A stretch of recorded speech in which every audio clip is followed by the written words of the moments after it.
Bonjour et bienvenue sur TV Land de votre télévision locale. L'édition de ce mercredi 22 juillet sera un spécial fête de Tyrosse avec quelques moments forts de ces férias. Nous poursuivrons dans les festivités avec le programme des fêtes de Dax avant de clôturer notre édition par le métier ingénieur qualité.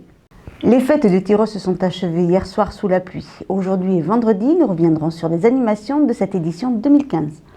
Et si le temps était maussade pour la soirée de clôture, c'est sous un soleil éclatant que plus de 20 groupes ont défilé pendant 1h30 dimanche dernier.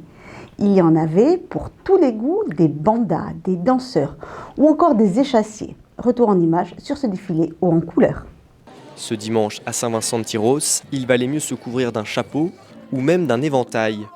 Sous un soleil battant, ce sont plus de 20 groupes qui ont défilé pendant 1h30 sous le regard de joyeux spectateurs.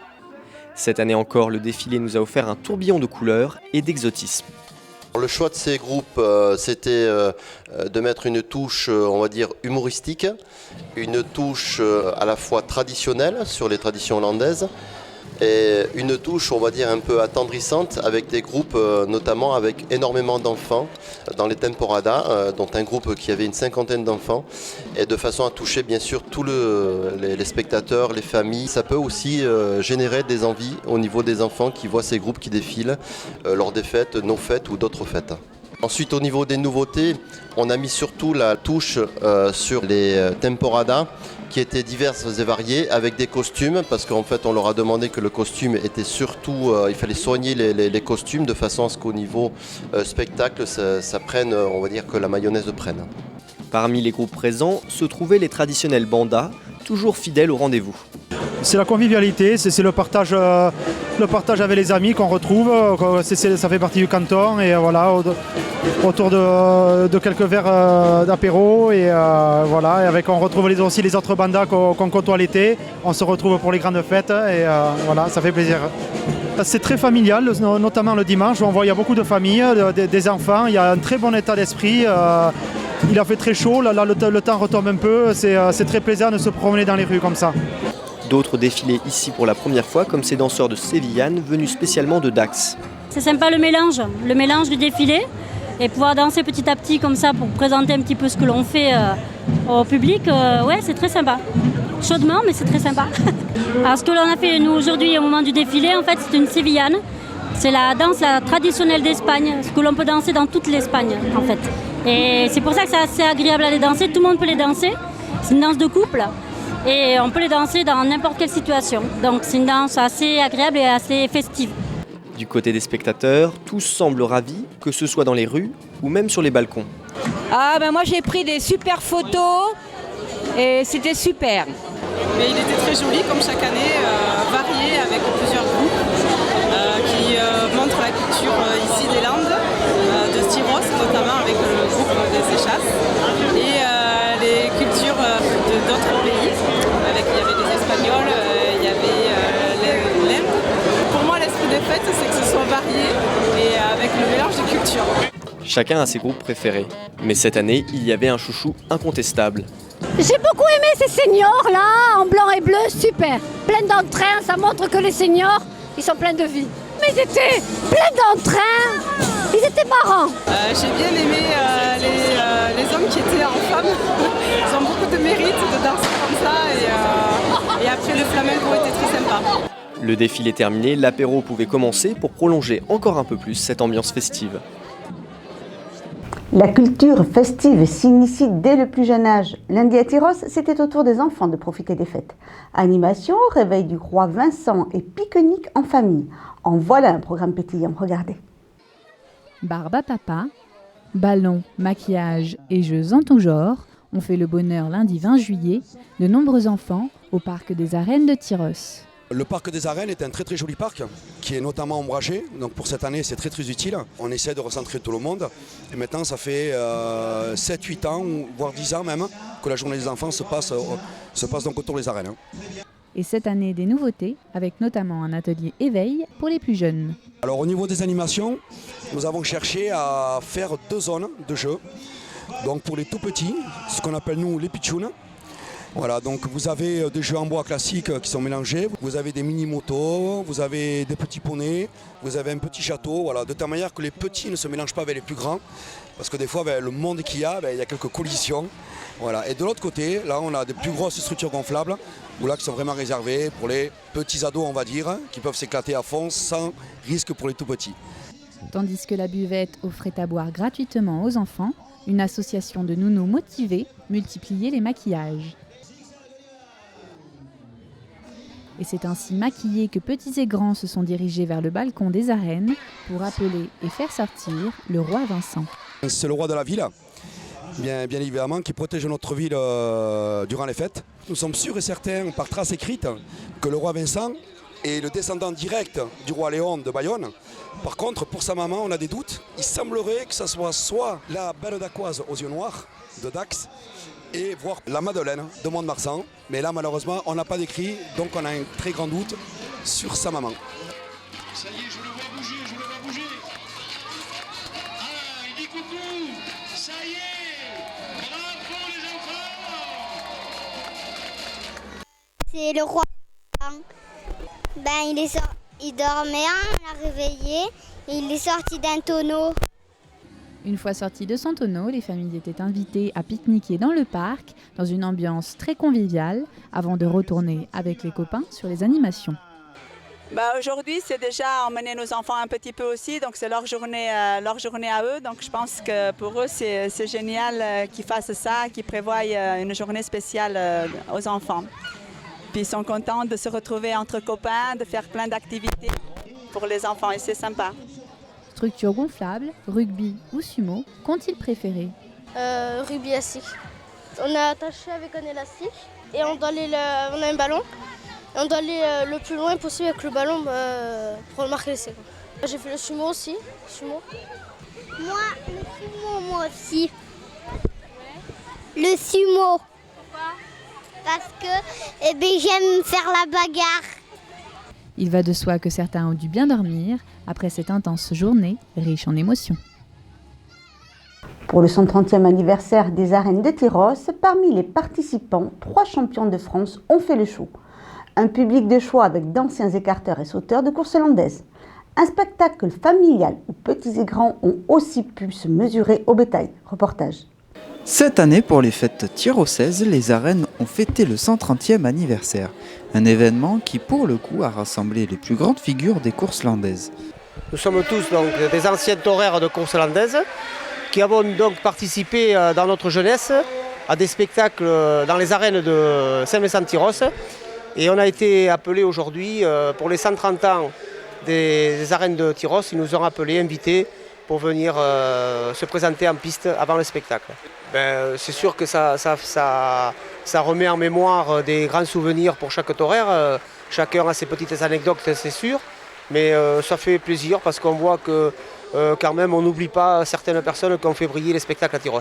Il y a des anciens champions de France, il y a des taureaux qui ont tous remporté dans leur carrière quelque chose. Déjà remporter des courses par elles-mêmes, car à chaque fois il y a un vainqueur sur une course, donc voilà. Bonsoir, c'est eux. Là je vous présente donc monsieur Michel Wyss, qui est un des plus anciens taureaux de la course landaise, qui a 83 ans. 83 ans. Oh, ça fait dans une arène, c'est un souvenir quand même de revenir à Tyros. Je ne m'aurais pas habillé si ça ne manquerait pas. Mais comme je ne vois pas qu'il y a une bête pour moi, alors je ne peux pas écarter. 3 champions de France d'aujourd'hui ont fait aussi le déplacement pour se tenir face au danger. Écarteur ou sauteur, une pratique pas que masculin qui demande du courage et d'une certaine concentration. Dans la pratique de la course landaise, ce qui me plaît le plus, c'est d'affronter le bétail, d'affronter les vaches landaises, de ressentir le stress, l'émotion, la peur aussi quand on affronte le bétail de ce qui va se passer.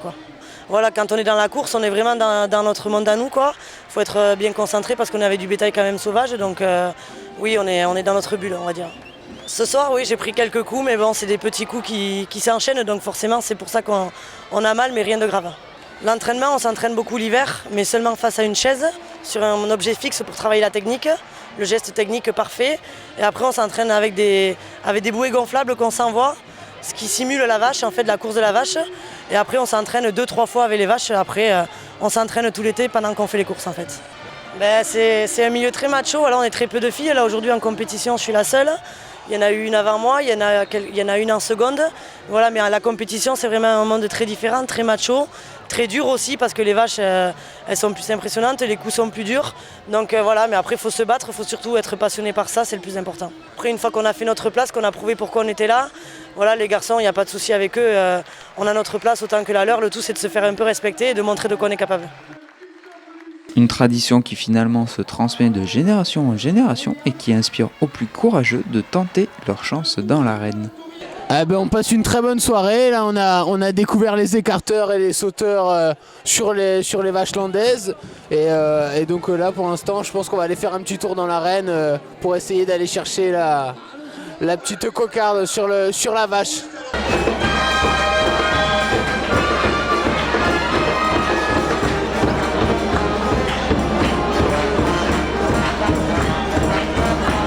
Un très bon accueil. Très très bon accueil. Et s'ils peuvent le renouveler aux 150 ans, j'espère qu'on sera là dans 20 ans. Tu seras un chaise roulante. Peut-être. On peut dire que la corrida de Tyrosse a été une réussite. Les aficionados ont pu apprécier la bravoure des taureaux lors du travail des picadors sous l'ordre des maestros. Ce fut de plus un spectacle de qualité avec 3 oreilles pour les toreros. Moment choisi.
Outre les spectacles taurins et les bodegas le soir, les férias dacquoises proposent également de nombreuses animations toute la journée et pour toute la famille.